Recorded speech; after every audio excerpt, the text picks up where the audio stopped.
দর্শক, সংবাদে স্বাগত। শুরুতেই জানাবো একটি চরম উদ্বেগজনক খবর। রাজধানীর জনপ্রিয় দুটি ব্র্যান্ডের পাউরুটিতে মিলেছে ক্যান্সার সৃষ্টিকারী বিষাক্ত উপাদান পটাশিয়াম ব্রোমেট। জনস্বাস্থ্যকে মারাত্মক হুমকির মুখে ফেলা এই রুটিগুলো হলো নিউ আনন্দ স্পেশাল ব্রেড এবং আইডিয়াল স্পেশাল ব্রেড।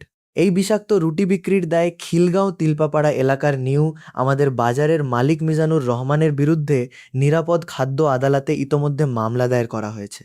ঢাকা দক্ষিণ সিটি কর্পোরেশনের স্যানিটারি ইন্সপেক্টর মোহাং কামরুল হাসানের দায়ের করা এই মামলার প্রেক্ষিতে গত ১১ মে অভিযুক্তের বিরুদ্ধে গ্রেফতারি পরোয়ানা জারি করেছেন ঢাকার বিশুদ্ধ খাদ্য আদালতের বিচারক নুসরাত সাহারা বিথি।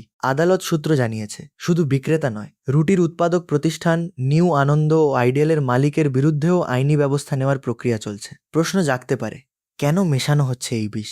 ঢাকা দক্ষিণ সিটি কর্পোরেশনের জনস্বাস্থ্য অ্যানালিস্ট ইলিয়াস জাহেদি জানিয়েছেন, রুটিকে তুলতুলে নরম ও ক্রেতাদের কাছে আকর্ষণীয় করতেই অসাধু ব্যবসায়ীরা এই পটাশিয়াম ব্রোমেট ব্যবহার করছেন, যা মূলত কসমেটিক্স বা প্রসাধন সামগ্রীতে ব্যবহৃত হয়। চিকিৎসা বিজ্ঞান বলছে, এই রাসায়নিক মানুষের শরীরে প্রবেশ করলে কিডনি অকেজো হতে পারে। পাশাপাশি এটি থাইরয়েড ও পাকস্থলীর ক্যান্সারের চরম ঝুঁকি তৈরি করে। আন্তর্জাতিক ক্যান্সার গবেষণা সংস্থা আইএআরসি এটিকে সম্ভাব্য মানব ক্যান্সার সৃষ্টিকারী উপাদান হিসেবে তালিকাভুক্ত করেছে। আমাদের দেশের আইনে খাদ্যে এর ব্যবহার সম্পূর্ণ নিষিদ্ধ।